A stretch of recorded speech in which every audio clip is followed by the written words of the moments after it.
Hey folks, Studio here with another edition of the Mailbag. If you've never seen this before, I'm just going to go ahead and answer questions that have been submitted on a video in the past. If you want to go ahead and submit your own questions, I'd recommend subscribing, but you don't have to. But look for a video where I'm asking for questions, post your question there, and I'll possibly answer it. But let's go ahead and jump right in. What do you think of AP Shaco from Traffic Lie 9? That is a hell of a username.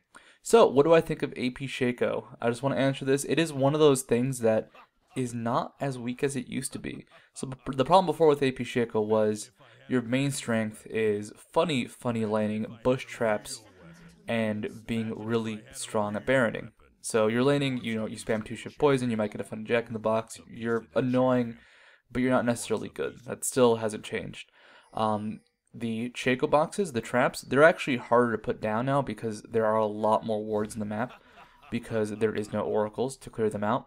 So it's one of those things where, yes, you can put a trap, but the enemy team is more likely to see it, especially if the jungler on the enemy team gets the side zone as well as the support. And what really makes Shaco kind of useful now, like what makes him stronger than before, is Baron.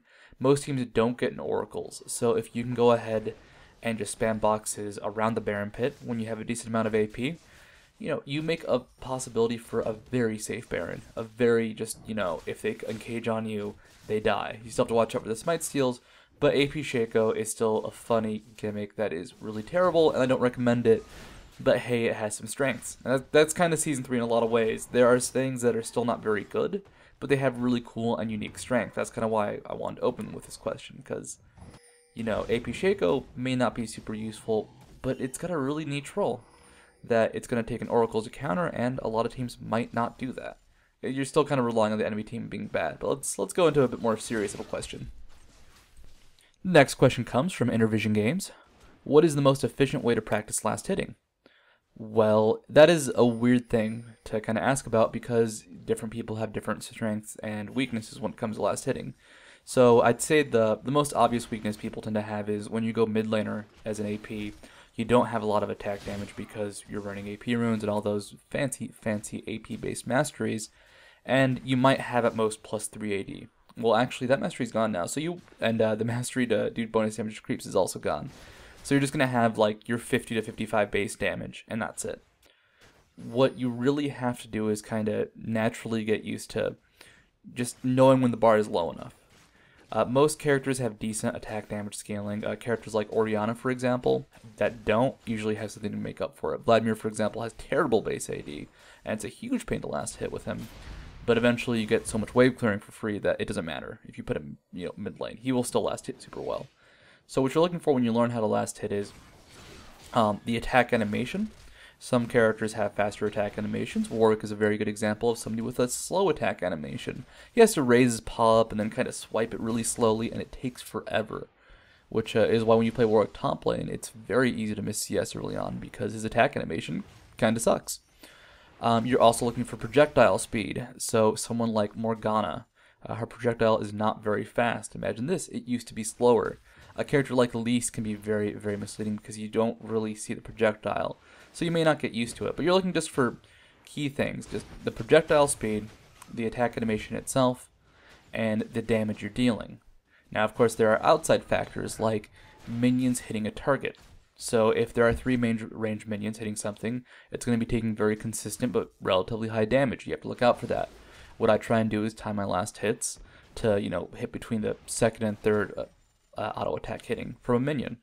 But if a siege creep is hitting one of the big cannon creeps, those deal a lot of damage, and those are not necessarily as damaging as a champion auto attack, but still fairly high. So you got to go ahead, just look for you got to get used to it, is what I'm going for. Look for the right moment, and always be calm in last hitting. Never freak out about your last hits. Never just be like, I missed one. Oh my god, I missed the last hit. Oh my god. Oh my god, I gotta get this next. Oh my god.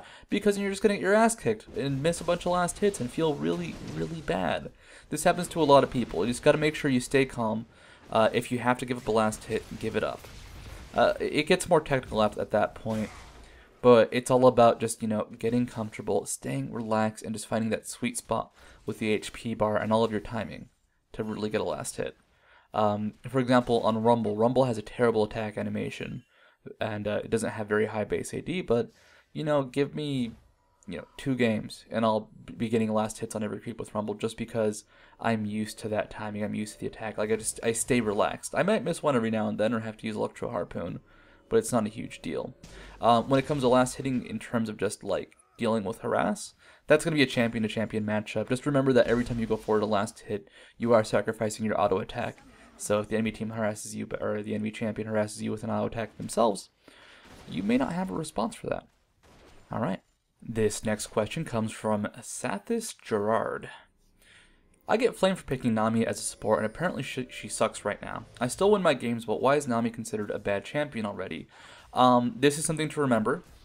People tend to be very, very quick to judge. And it's really stupid. Never judge something right out of the box. Nami is a weird character right now. I will say that. So in lane, her skills are pretty strong. The Q, the stun, is kind of hard to land. The heal is not super efficient. If it's one target, it's pretty good if you're hitting a heal, or damage, heal, damage, like in the bounces. But that's not particularly reliable. And the auto attack buff, I think, is amazing. But it's one of those things where Janna Shield might be better in a lot of situations.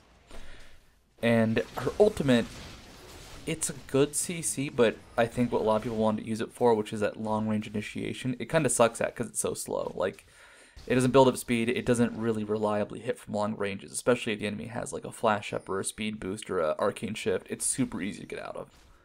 But why do people consider her bad? Well, 2 weeks ago, I would have considered her terrible because she can't protect an AD carry worth anything. And her initiation is not quite as like Sona's, where it's, you know, hard and instant. Like 2 weeks ago, I'd say Zyra, Lulu, Nunu, and Sona were the best supports, hands down, because Sona can initiate, Zyra can initiate, those are your offensive supports. Nunu can give the AD carry high damage, and also the move speed to survive, and Lulu has the best HP bonuses to give to any given AD. So like with the ultimate, the shield, and then like a locket, it's like 1000 HP fairly early on in the game. Might be later on, it's like it's gonna be like 800 to 1000 extra HP for an AD carry to have. This was when AD assassins were insane though, because you would just stack black cleavers, so you could not protect an AD carry worth anything. If an AD carry survived, it was because the enemy team was making mistakes, more so than the support and the rest of the team was protecting the AD. It was really fucking hard. That's just what that's the only way I can put it. It sucked. Now though, Nami is good. She's really hard to play though. She is a character who you cannot reliably defend an AD carry. The way you protect an AD carry is you have a relatively low heal, which doesn't provide armor like Soraka's heal, and unlike Lulu's ultimate, which is kind of a heal, doesn't provide the knock-up and the CC. Her CC is great offensively. You catch people out randomly. Obviously going for someone with an escape skill is going to be difficult, but you know, you can get a jungler, you can get a support very quickly, and you can start a fight off that. But it's hard to use with your AD carrier's protection, because if you use it on an AD carry and they go ahead and the enemy just chase, like, you can dodge it, you can see it, you can predict the stun fairly well at close range because it still has the same travel time. So she is someone who is great offensively. The ultimate kind of suggests that too. I mean, it provides a really strong slow, but once again, the problem is a lot of ADs or a lot of bruisers and divers might be able to just ignore it, or have as like a flash or be Olaf and just kind of go through it. Like, you have to think of a role in the game. What does Nami really do? She has a lot of CC. She has a attack bonus that doesn't necessarily benefit AD carries that much, because AD carries don't have any magic penetration. So the bonus damage they're dealing is being heavily reduced. The slow is incredible though, but the slow can be applied by anybody. So she is a character who is just so offensive that it's harder to make her work. I think she's incredibly powerful. I think people have to figure out how to skill her up, because the heal does tend to wane as the game goes on. Like, eventually the heal, I'd say, when you're level 13, is just not doing enough in team fights, and it's not strong enough sustain. But she is a good character. If people are saying she sucks, it's because they don't know her that well yet. And I'm saying she's good, I don't know her that well either. We still have to see some of the matchups, we still have to see how the meta adjusts from Season 3. Apparently people in Asia, let's say China and South Korea specifically, have been just doing crazy lane swapping. but I've been able to see those matches because they're a bit trickier to track down. But yeah, Nami is not necessarily bad. She's different, and a lot of the time, that is considered bad to most players. The next question comes from froggeryz. Hey Studio, love seeing you casting an IPL 5. You have really improved a lot, plus it looked like you were having a great time. How exhausting was it, and what was the highlight of all games at IPL 5? So I'm just going to make this the general my IPL 5 experience response. I might make a longer video later, because I never really did make my IPL response. It was incredibly exhausting. To give a bit of backstory to how tiring it was, Tuesday I showed up, and I hadn't gotten that much sleep that day, because, you know, I was prepping to travel, and I'd spent the day with my sister. I flew in at like 3 p.m. No, I flew in at like 5 p.m. I got to the airport at like 3:30. But I spent the day with my sister and mother, helping them just do some errands. But my sister was sick. She had a pretty nasty cold. And I'm like, oh, I think it's allergies. I hope it's allergies. It's probably allergies. It wasn't allergies. But I get to Vegas, and that cold hits me on Wednesday. And I knew it hit me because I've woken up Wednesday morning feeling very, very groggy because we'd had some beers last night, me and some of the casters. Wednesday we weren't casting yet, and we weren't really doing anything that day. That was kind of a free day where we did a little bit of prep work, but not that much. So it was kind of like Tuesday night was the night to, you know, enjoy Vegas. Wednesday night was the night to do some work and calm down, and then Thursday night to Sunday night was business. So it's just like, all right, Wednesday it's my recovery day. You know, lounged around, did some of the work, but then I really felt sick. Like I felt ill the entire day. And you know, I've been hungover before. It never lasted this long, and I hadn't drank that much or been that dehydrated, so I was really confused. And then I realized, oh, wait, this kind of transition from being hungover to I'm really, really sick. Like I feel like a cold, like, you know, my head was aching in like that cold way, and just like I felt really, really lethargic, and just like moving kind of nauseated me, which, you know, might be hungover, but let me just say that I could tell the difference. And that still hit me Wednesday. So like I screwed up by drinking too much Tuesday, and then Thursday in the morning it was hitting me. So I felt, I'm like, oh, this sucks. I start casting at 1 p.m. so I'm lucky with that. And I pretty much just spent the day recovering, focusing on drinking water, focusing on getting you know, some calories in me, and then being able to cast Thursday at 1 p.m. Like at 10 a.m. even though there were games going on, I'm just like I gotta make sure I'm good enough. I gotta make sure I'm strong enough. And I was. 1 p.m. showed up. I'm like, all right, let's do this. And then I felt well for the rest of the day. Like I felt sick. I had the cold, but I was able to kind of hide it. Sunday is when it really hit me. I don't know if you saw me casting on Sunday, but like I sounded sick and I felt sick, but you know, I managed to hold back that cold, or at least hold it back on camera. So I was like, all right, that's good enough. So the lesson I learned is, you know, make sure that if I'm going to be spending the time with my sister before I leave, that she is not sick, and that if I do spend time with my sister, make sure to cut back on the Heinekens. That night, I had an amazing time. That was one of the best weeks of my life, no doubt. Like, it is just this awesome feeling because everybody is there to enjoy games. Everybody is there to do awesome stuff. Everybody's just there to watch dudes play video games and just get hype and feel it. And you feel the games, you feel the emotion, and it's just this amazing experience. And I got to work with a live crowd a bit more. I've only done it once before at IPL Face-Off. It was very brief, and it was my first time, and I was super nervous. I am improving a lot. Like, I'm not going to toot my own horn much. That is not really my style, but I have gotten a lot better as a caster. I still have a lot of work to do. A lot of it's perspective. Like, it's weird when you go into a situation. I used to really lack hype, and I definitely hype up more now. But one of the problems I had was that as color, you can kind of expect things to happen. You can see what's going to happen because I have my own screen generally. I can look around. And a problem I had was that, you know, I have more control over my screen. And B, you know, I have a lot of knowledge of the games. I've seen these players play. I watch their scrims often. So I have a good feeling for what's going to happen. So it's like, all right, I know what's going to happen. Let me just watch what's going to happen. And it happened. And it's not surprising to me. But that's not the point. Like, it doesn't. Who fucking cares if I'm not surprised? That's my role to kind of expect what's going to happen. So I still gotta hype up. I still gotta be excited. And I just didn't have the perspective. I'm just like, well, this happened and I saw it was gonna happen. That's nice. No, it's gotta be, look, that fucking awesome shit happened. Fuck!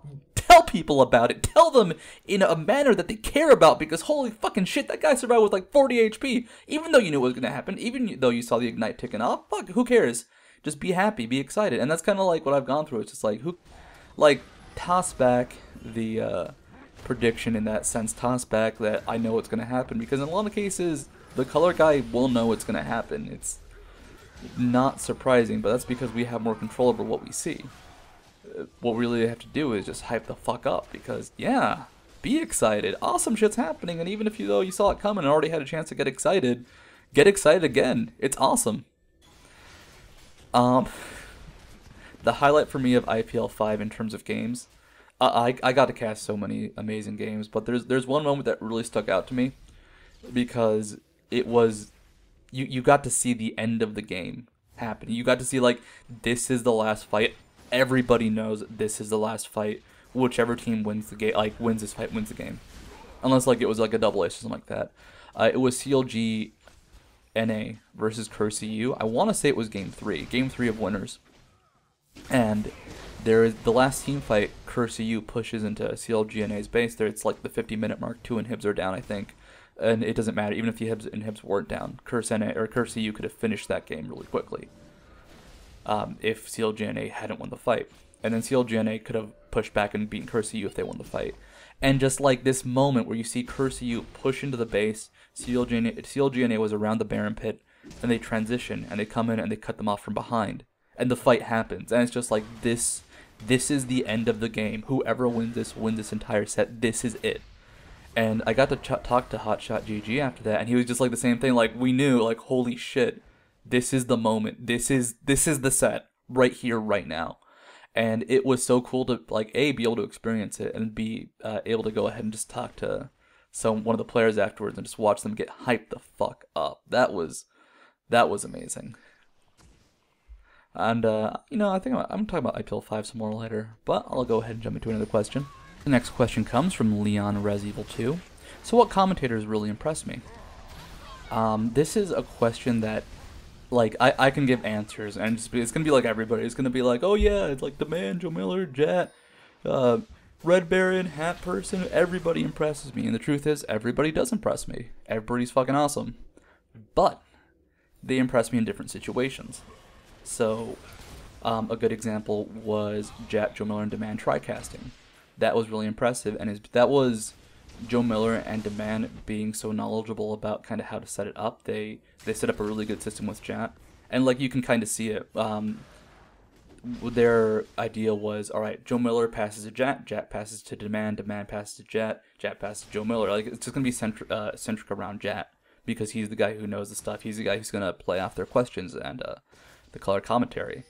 And then the way they did team fights was Joe Miller would do one team fight, then Demand would do the next, and they would switch off, so they'd, you know, constantly be hyping. And that was a situation where it's impressive that Jet was able to adapt to the situation quickly. It was impressive that Joe Miller and Demand were very quickly able to think of that really good system. I mean, they might have done it in the past, but still, for something they don't do very often, they adapted to it pretty well. So it's impressive in that nature. Moletrap is someone who I think, like, I don't want to go too into it, but he has his issues. But when he was casting with HotshotGG for OGN, this was a few months ago, it was this really laid-back cast. And laid-back casts are not super common for League of Legends. It's not really what we do. We go for the hype. We go for the just, pentakill! Yeah!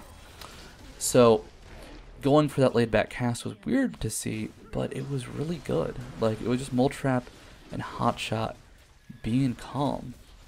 And it's like, they were relaxed, they were chill, and it sounded really interesting. It was just pleasant to listen to.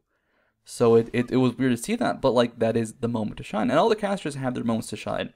By the way, all the casters have a lot of work to do in terms of improving. Demand, Joe Miller even, they have to constantly work to improve themselves. They know this, we all know this, like, you have to always be trying to get better. The cheap shot I'm gonna take at Demand is when he said off the back of a lot of Worlds, he shouldn't be saying it that much. He knows it, and he'll cut it back. He'll make it something he says every now and then, And it's kind of like freak with tons of damage. All the casters actually tend to have a problem when they say a word too much. For me, it was actually. I've cut back on actually a lot. But actually is a word that doesn't really add that much. But actually, it's very easy to kind of work it in sort of any statement. Because in the end, it's not so much... it's not so much that it's a useful word, actually. It's that you can actually put it into anything. And it, unless you're listening for it, it doesn't really actually do much. So, I've taken the cop-out answer. Yeah, all the casters impressed me. Like, you really have to find your niche as a caster. And hopefully, you can, like, broaden up afterwards. But, for example, like Mole Trap and that casual casting, that was really powerful. That was really good. Some casters are better in, comedic situations. Some casters are a bit more serious. Some casters are all around really good. Like, Wombat gets a lot of praise, but he can do a serious cast very well. And that's something that people tend to forget about him. He is very solid at the serious cast. Malphisex is someone I really like to cast with, because we tend to play off each other really well. We'll both do play-by-play and color commentary. Like, just kind of swap off a lot, and swap off is what I really like. There's a lot of technical things when it comes to casting, like stuff you don't really, you should not be seeing, like, in motion, like you should not be thinking about it if you're watching. But once you do it, like once you're doing it, you can do so many different styles. For example, something that is advice given to most new casters is know your role, do play-by-play or do color commentary, don't do both.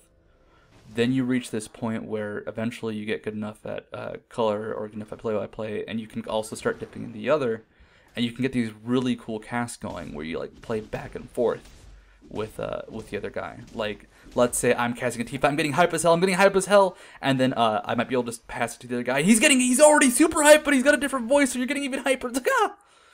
So it's like you can do different things, and you can do better things, and you just have to work with yourself and work with your style. And of course, having a good codecaster makes life super, super awesome. Yeah, I went off topic with that one. It's okay. The next cue comes from D546FD5DF. What is your opinion on the Elo Hell subject? Alright.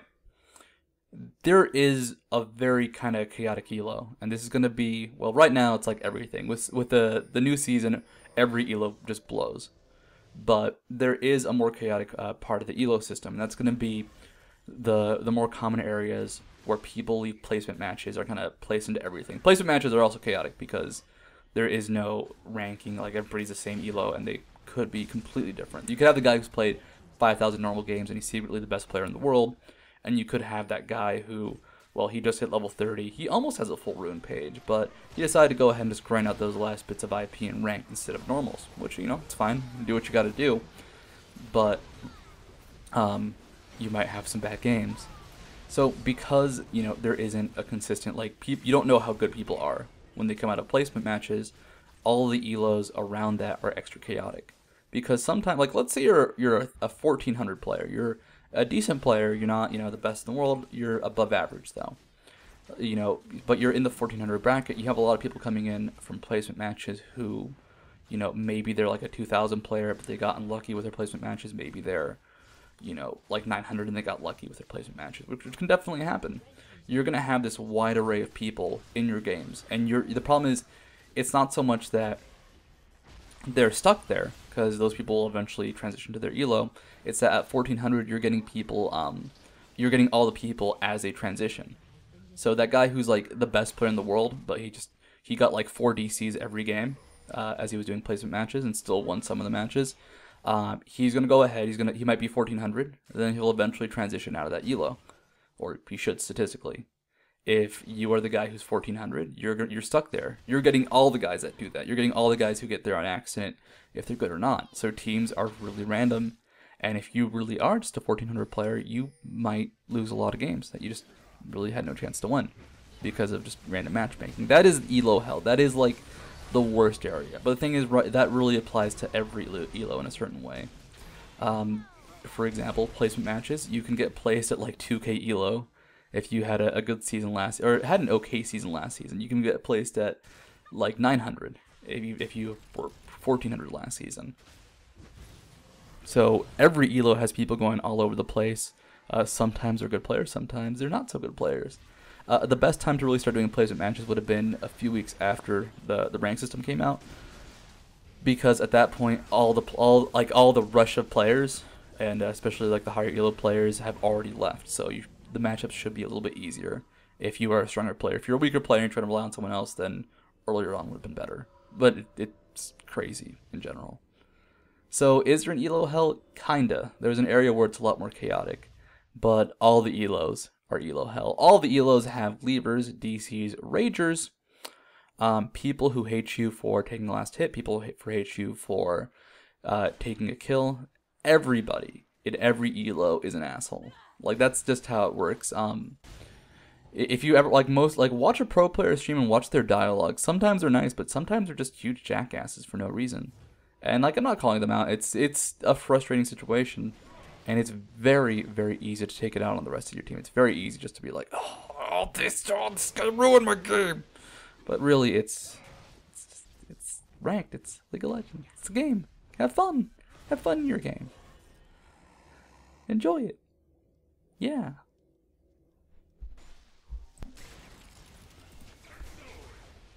The next question is from toomanycomputers. Hey studio, what happened during your CLG.NA tryout? Why didn't they select you? So I asked Doublelift about that because I did apply to the tryout spot and my name got crossed off, and the reason I was given was he doesn't like my game knowledge, which is, I'd say, okay. It's one of those things where CLG's always had a different perspective from the rest of North America, and their high times and their low times. It's like they're always different. For like forever, they used to never do Dragon, for example. Like, they just did not do it, and that kind of caught up to them. They changed their mind around that. They started doing a lot more, but they've still always played differently, like flash teleport strats way back when. And by way back when, I mean like 3 months.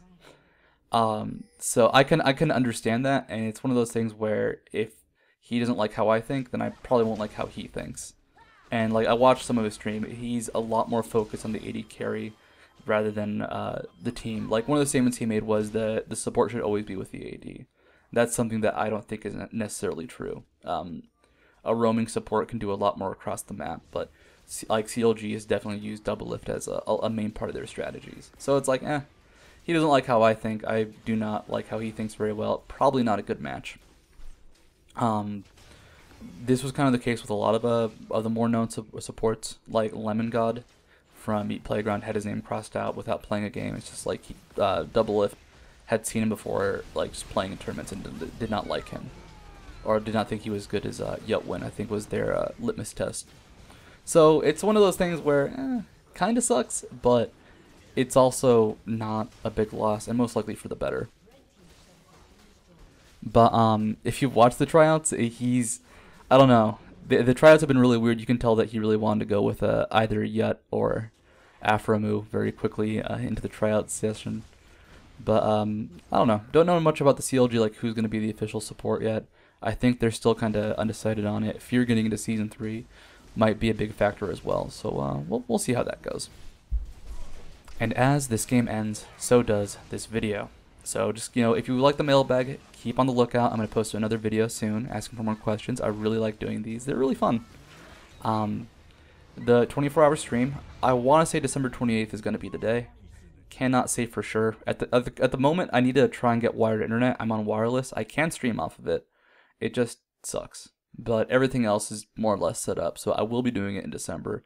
If for whatever reason wireless doesn't work out and like it cuts out, fuck it, I'll stream a bunch more to make up for it. Yeah. I'm trying to think of anything else I'm missing. Easiest way to find these is to go ahead and subscribe, but I'm not going to push it on you too hard. It's all good. It's all good. But yeah, adios, folks.